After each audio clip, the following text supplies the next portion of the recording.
So hello everyone, aspiring एसेसियन में आपका स्वागत है। उम्मीद करते हैं आप सब ठीक होंगे। आज हम वीडियो लेकर आए हैं मैथ्स की पीवाई की सीरीज 12 जनवरी सेकेंड शिफ्ट। तो आइए चलते हैं अपन क्वेश्चन की ओर, जो कि क्वेश्चन नंबर है हमारे सामने फर्स्ट। कह रहा है कि एक व्यक्ति 11 आवर में धारा की दिशा में 88 किलोमीटर तथा 12 आवर में धारा की विपरीत दिशा में 72 किलोमीटर तक नाव चला सकता है। इस तरह से होता है, एक धारा की दिशा में एक विपरीत दिशा में होता है। तो x होता है, यहाँ पे मानते हैं x एक y, तो ये होता है शांत जल में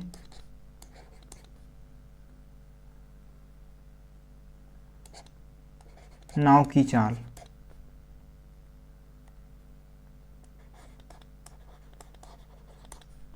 और जो y मानते हैं इसको मानते हैं धारा की चाल।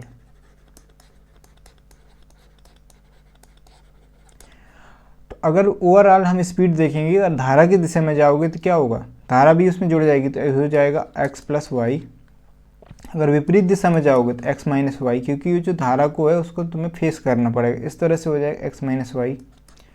अब एक व्यक्ति 11 आवर में धारा की दिशा में x प्लस वाई आएगा। कितना जा रहा है, 88 किलोमीटर जा रहा है। कितने घंटे में, 11 घंटे में। अब उसी तरह से 12 आवर में धारा की विपरीत x माइनस वाई, धारा के विपरीत जा रहा है 12 घंटे में, 12 किलोमीटर। कितने घंटे में, 12 आवर में। तो यहाँ से निकल कर आएगा x plus Y 8 kilometre per hour, 8 kilometre प्रति आवर। यहाँ से निकल कर आएगा बरसंग 72 6 किलोमीटर पर आवर। पूछा है कि धारा की चाल क्या होगी, धारा की चाल y निकालना है। तो इसमें क्या होता है, जो x plus Y x minus Y दिया होता है, अगर x निकालना है तो हम दोनों को जोड़ के आधा कर देते हैं, और y निकालना है तो दोनों को घटाकर आधा कर देते हैं। तो हमें क्या निकालना है, इस पर धारा की चाल निकालना है, मतलब y निकालना है। तो दोनों को घटाकर अपॉन 2 कर देंगे, 8 माइनस 6 अपॉन 2। इस तरह से आ जाएगा 1 किलोमीटर पर आवर, जो कि ऑप्शन नंबर है हमारा तीसरा। शॉर्ट करने के लिए जब आप प्रैक्टिस करते रहेंगे ना तो काफ़ी स्पीड बढ़ती है, इसलिए प्रैक्टिस करते रहें हमारे साथ, या कहीं मॉक टेस्ट जैसे भी हो। नेक्स्ट क्वेश्चन नंबर हमारे सामने दूसरा, जिसमें कहा गया है कि 60 लीटर के मिश्रण में दूध और पानी का अनुपात 2:3 है।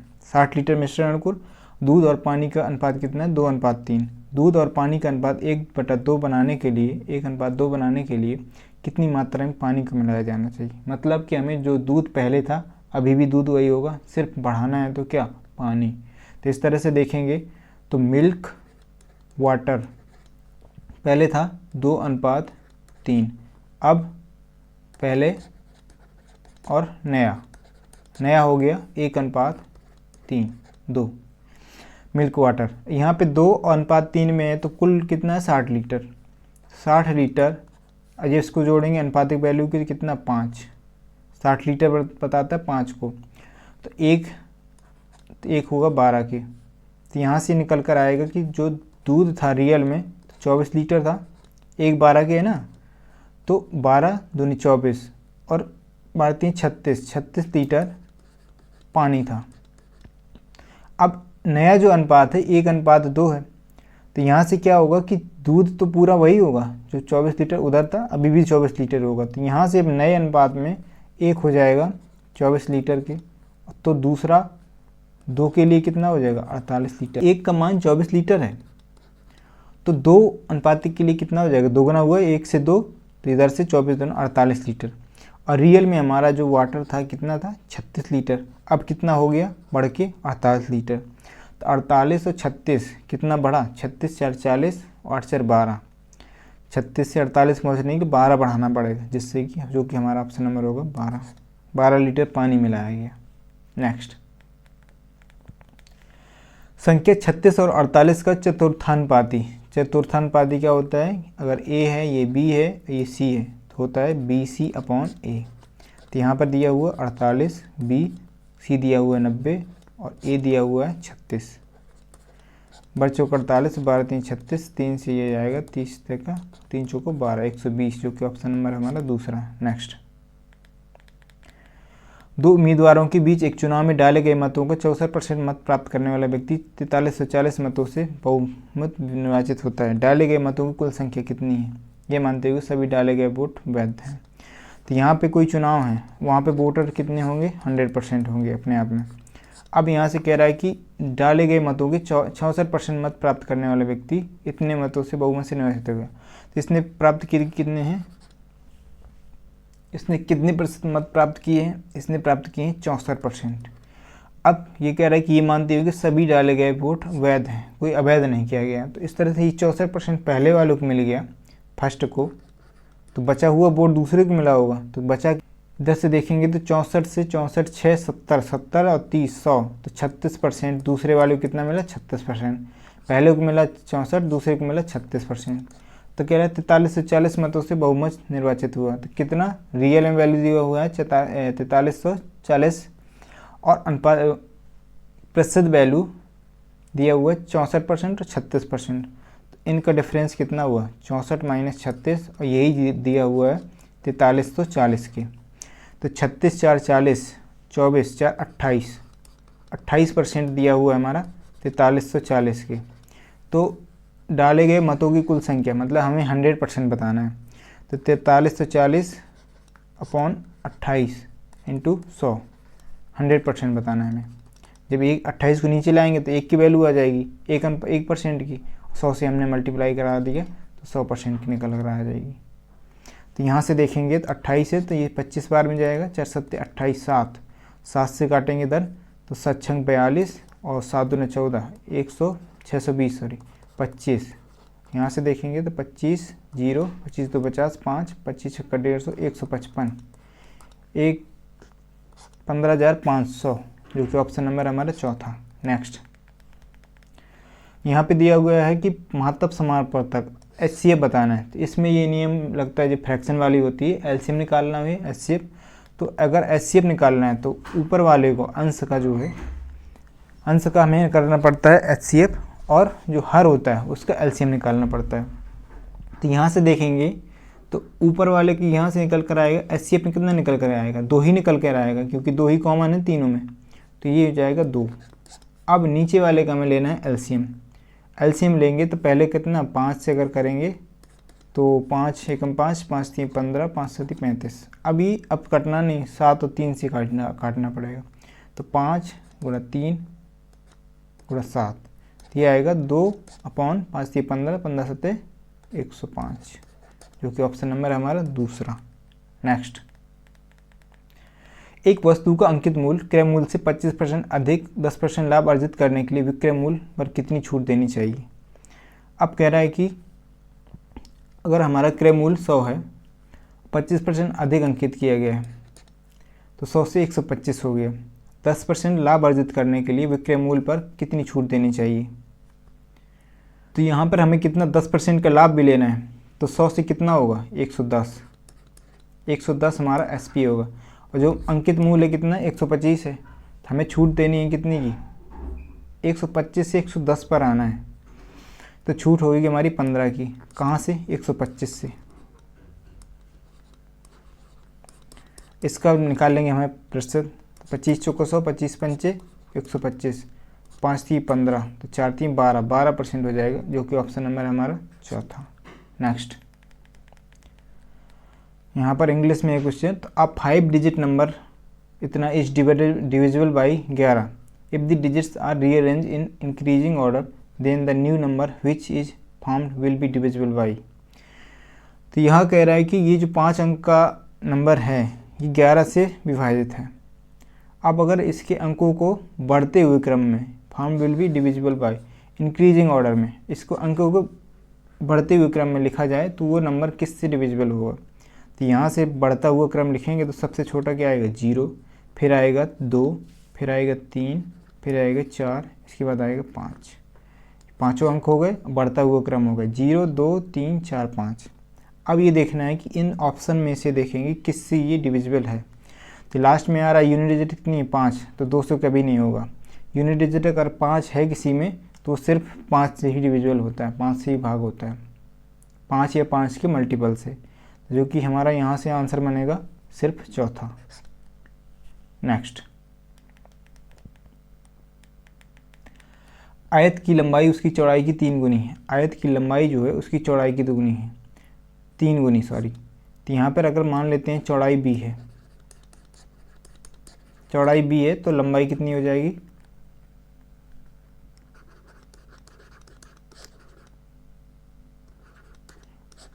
लंबाई हो जाएगी 3b।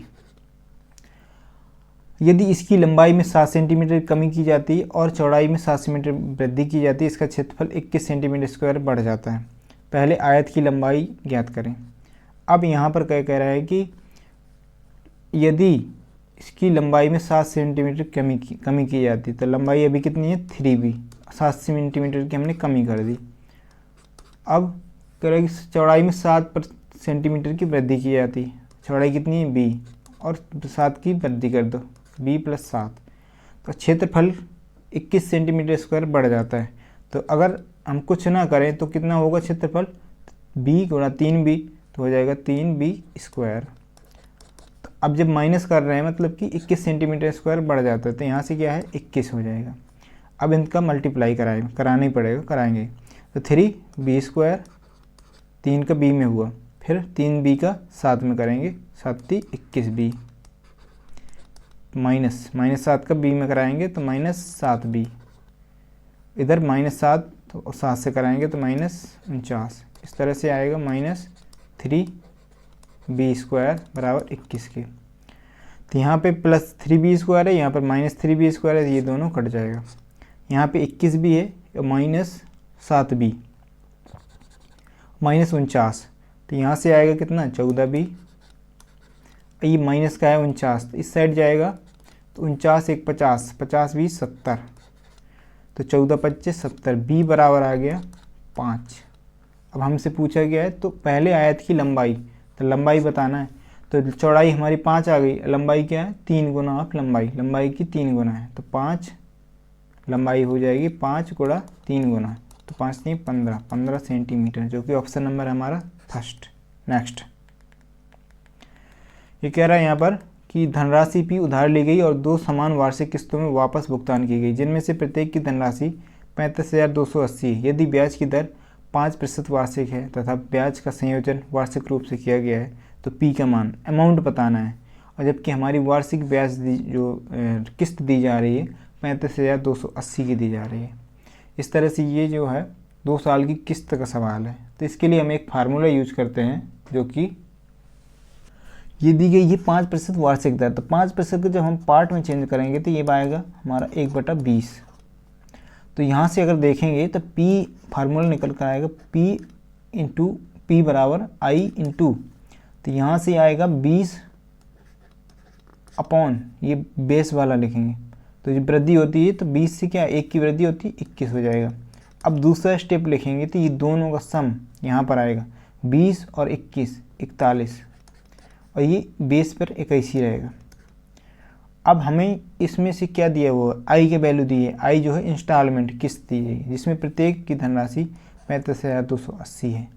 तो ये हमें दिया गया है। अब पूछा गया है पी पूछा गया है, पी पूछा गया है, तो पी बराबर 35,280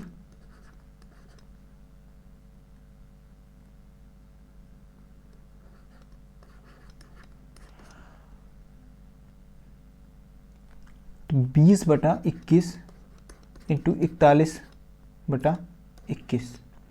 अब यहाँ से अगर 21 से 35,280 को काटेंगे तो कितनी बार में आएगा, 21 × 21 21 9 9 5 14 21 5 105 21 6 126। अब इस तरह से 21 8 8 बार में ये गया। तो यहाँ से देखेंगे तो 8 2 16 160 × 41, इससे आएगा यहाँ से 160 × 41 है, तो हम मान लेते हैं इसको 16 से गुणा करेंगे तो 16 × 1 6, यहाँ से 1 16 64 1 65, ये 0 आ जाएगी, तो 6560 जो हमारा प्रिंसिपल होगा, अमाउंट होगा, प्रिंसिपल मूलधन राशि 6560 नहीं, सॉरी यहाँ पर हमने क्या हाँ ये 0, ये वाली 0 रह गई है, तो एक 0 और बढ़ जाएगी, जो कि होगा 65,600, कि ऑप्शन नंबर हमारा तीसरा। नेक्स्ट, कपिल और प्रकाश मिलकर एक कार्य को 45 दिनों में कर सकते हैं। कपिल और प्रकाश मिलकर 45 दिनों में कर सकते हैं। प्रकाश और पीहू प्रकाश और पीहू, पीहू 60 दिनों में कर सकते हैं। कपिल और पीहू, कपिल और पीहू 60 दिनों में कर सकते हैं। कपिल, प्रकाश और पीहू मिलकर इसे कितने दिनों में पूरा कर सकते हैं? तो यहाँ से हम इनका एलसीएम लेंगे, तो ये एलसीएम निकल कर आएगा 180, ये जाएगा 4 बार में, ये 3 बार में, ये 3 बार में। तो यहाँ पे कितना के, कपिल 2 बार है, इधर जो पी है प्रकाश वो 2 बार है, पीहू 2 बार है। तो इस तरह से हम इनकी वर्क कैपेसिटी जोड़ेंगे, के, कपिल, प्रकाश और पीहू, इनकी वर्क कैपेसिटी निकल कर आएगी 4 दिन 7, 3 10, 10/2, क्योंकि ये 2 है, ये भी 2 है, ये भी 2 है, तो हमने 2 यहाँ नीचे कर लिए।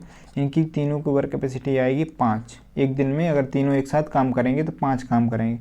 तो कह रहा है कि कपिल, प्रकाश और पीहू मिलकर इसे कितने दिनों में पूरा करेंगे? तो टोटल काम हमारा कितना, ये आता है टोटल वर्क, कई बार मैं बता चुका हूँ।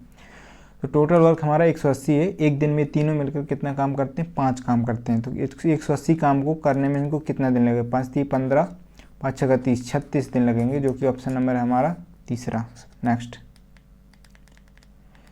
हमारे सामने क्वेश्चन है कि पहली 6 सम संख्याओं का औसत क्या होगा? पहली 6 सम संख्याओं का औसत, तो फार्मूला होता है n+1, इनका योग बताना है।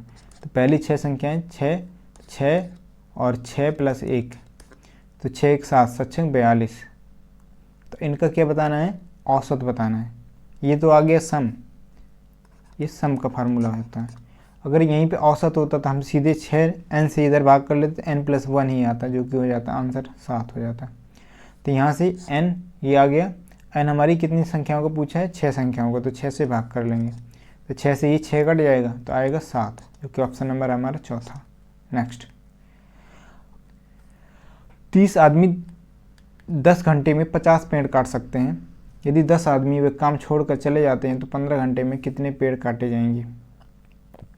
तो यहाँ पे ये फार्मूला लगा करता है कि m1 × d1/w1, जो काम होता है नीचे अपॉन में लिखा जाता है, m2 d2/wt। 30 आदमी 10 घंटे, यहाँ पर t भी करते हैं, t1 और इधर t2।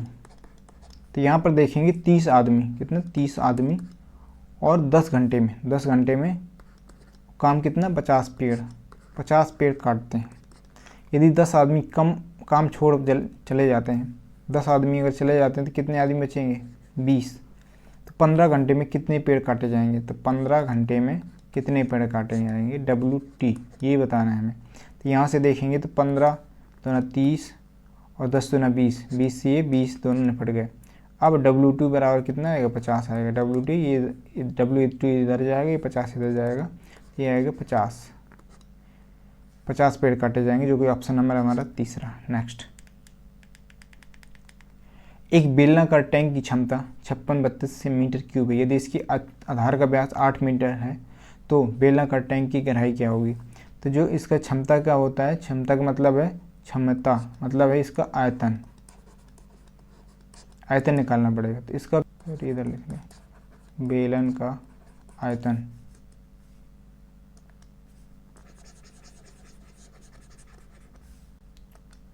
ये होता है πr²h। तो यहाँ पर व्यास दिया हुआ 8 मीटर, जिसका रेडियस हो जाएगा 4 मीटर।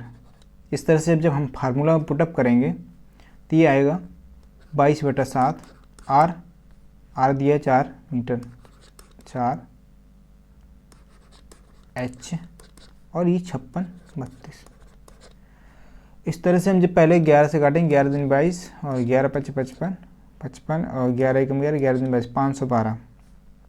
अब 4 × 4 = 16, 16 × 48, 16 × 48, 16 दूनी 32।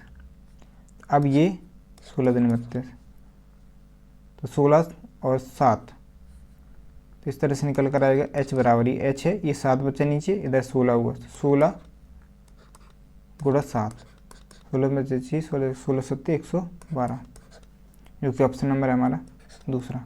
नेक्स्ट, एक स्टोर में 28,500 की MRP वाली वस्तु छूट के बाद 27,645 कीमत पर उपलब्ध है। वस्तु पर दी गई छूट का प्रतिशत कितना होगा? 28,500 और 27,645, तो कितनी छूट रही? यहाँ से देखेंगे तो 5 और 5 3 8, 855 की छूट, 855 की छूट कहाँ से मिली है? 28,500 से। इसका प्रतिशत निकालना है हमें।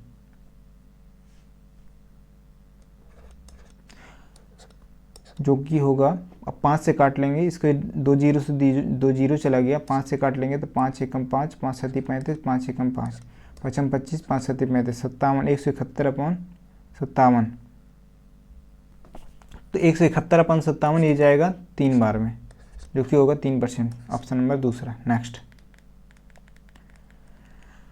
सुमन 40 केजी गेहूँ 12.5 पर केजी और 30 केजी गेहूँ 14 पर केजी की दर से खरीदती, कुल मिलाकर 5% के लाभ प्राप्त करने के लिए उसी मिश्रण को प्रति किलोग्राम किस दर से बेचना चाहिए? तो पहले हम उसके CP क्रय मूल्य, उसका खरीदने में कितना खर्च आया, कितनी लागत आई, वो निकालते हैं।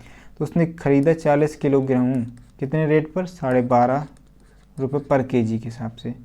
अब दूसरा खरीदा 30 किलो गेहूँ और 14 रुपये पर केजी के हिसाब से।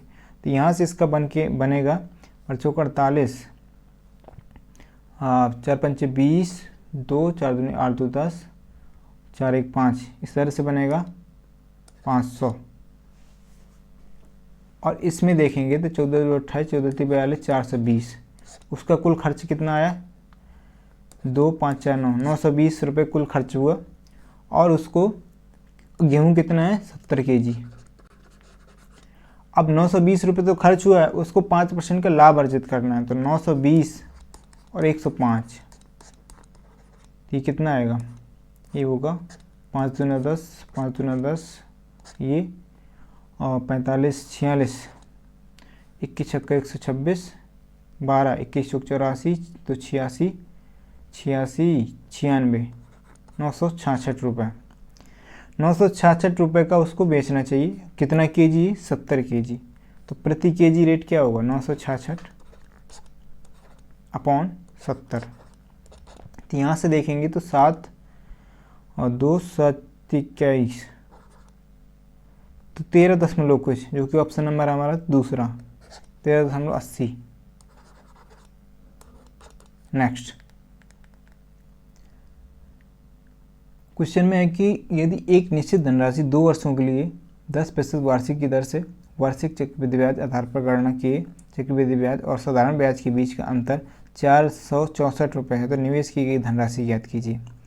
तो यहाँ पर अगर 10% वार्षिक दर है तो उसका CI चक्रवृद्धि ब्याज हो जाएगा 2 साल का। तो हम फार्मूला लगा करते हैं कि x + y + xy/100, तो ये निकल कर आएगा 10 इधर 20 और 10 दाम 20, तो ये हो जाएगा 21%। और इसी तरह से XY की जगह 10 का मान रखना है, तब 21% आ जाएगा। अगर साधारण ब्याज की बात करें, SI बनेगा 2 साल का, 1 साल का 10%, दूसरी साल का भी 10%, इस तरह से बनेगा 20%। और अंतर कितना है? CI माइनस SI में अंतर कितना है? 21 - 20 बराबर 1% का। और रियल में कितना है? 464 रुपये का, 464 रुपये का। धनराशि ज्ञात कीजिए। धनराशि तो मतलब कि 100% बताना है। 1% का मान निकल कर आया 464, तो 100% का मान कितना निकल कर, ये आएगा 464,000, जो कि ऑप्शन नंबर है हमारा तीसरा। नेक्स्ट, 3 महीने में बच्चे का भार 3.2 किलोग्राम से बढ़कर 6 केजी हो जाता है। बच्चे के भार में प्रतिशत वृद्धि बताना है। तो 3.2 से कितना हो गया? 6, तो बढ़ा कितना? 2.8 बढ़ा है। कहाँ से बढ़ा है? 3.2 से बढ़ा है। इसका प्रतिशत निकाल देना है। तो ये हो जाएगा 4 7 28, 4 8 32, तो 1/8 का मान होता है कि 12.5%, 1/8 का। तो ये 7 से मल्टीप्लाई भी है, तो 7 से गुणा कराओगे बरसत 84 से ज़्यादा आना चाहिए, क्योंकि 12.5% है। एक ही ऑप्शन है जो कि हमारा ऑप्शन नंबर है दूसरा, 87.5%। ऐसे निकालते हैं जल्दी। नेक्स्ट, शशि एक पुराना रेफ्रिजरेटर 12,000 में खरीदता है और इसका मरम्मत पर 1,000 खर्च करता है। यदि वह रेफ्रिजरेटर को 15,000 में बेचता है तो उसका लाभ प्रतिशत बताना है।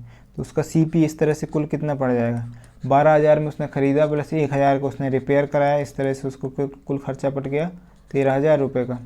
और उसने फिर कितने के बेच लिया, 15,000 का बेच लिया, तो ज़्यादा में बेचा मतलब कि लाभ ही होगा। तो लाभ 13,000 से 15,000 का बेच लिया, लाभ कितना हुआ 2,000 का। और लाभ प्रतिशत पूछा है, तो लाभ प्रतिशत या हानि प्रतिशत हमारा कैलकुलेट होता है CP क्रय मूल्य पर। तो क्रय मूल्य हमारा कितना है 13,000 रुपये, मतलब 13,000 उसका खर्च हुआ। इस तरह से लाभ प्रतिशत निकालने के लिए हम 100 से गुणा कराएंगे यहाँ पर। तो ये 00 से 00 कट जाएगा, 10 से 10 कट जाएगा, तो बचा हमारा 200/13।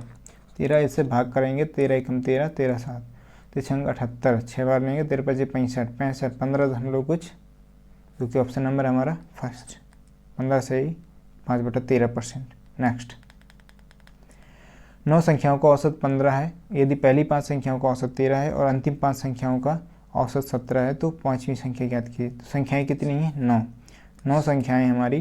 पहले से 5 ले लेंगे, 5 से 5 ले लेंगे, तो बीच में जो कॉमन संख्या होगी तो कितनी बार आ जाएगी, 2 बार आ जाएगी। इस तरह से हम जब 15 संख्याओं का औसत 9 संख्याओं का औसत 15 है, तो इस तरह से देखेंगे तो 15 इनका सम कितना होगा, 15 गुणा 9, 15 में 135, सभी 9 संख्याओं का जो सम होगा 135 होगा। इस तरह से देखेंगे पहली 5 संख्याओं का औसत तो 13 है, तो 13 गुणा 5, तो इस तरह हो जाएगा 13 5 65, और अंतिम 5 संख्याओं का औसत कितना है 17, तो यहाँ पे आ जाएगा 17 पन्ना 85। जैसे ये इसका सम करेंगे तो 5 5 10, 8 6 14 1 15, ये हो गया 150। और यहाँ पर कितना था 135, ये 150 कैसे बड़ा होगा, हमने यहाँ पर बताया कि कुल संख्या है हमारी 9, आगे से 5 पीछे से जब 5 करेंगे तो इस तरह से बीच वाली जो संख्या होगी बिल्कुल मिड वाली, तो 2 बार काउंट हो जाएगी। तो यहाँ पे रियल में हमारा सम कितना है 135, और जब इनका अलग अलग करके निकाला यहाँ पर 150 है, तो बढ़ा कितना 15 बढ़ा, यहाँ से बढ़ा है 15 प्लस 15, तो ये जो बीच वाली संख्या होगी पाँचवीं, यही हमारा बार बार जुड़े जा रही है, जो कि होगी पाँचवीं संख्या 15। नेक्स्ट इस तरह से हमारा मैथ का जो है ये सेट नंबर हमारा था 10, जो कि पूरा होता है।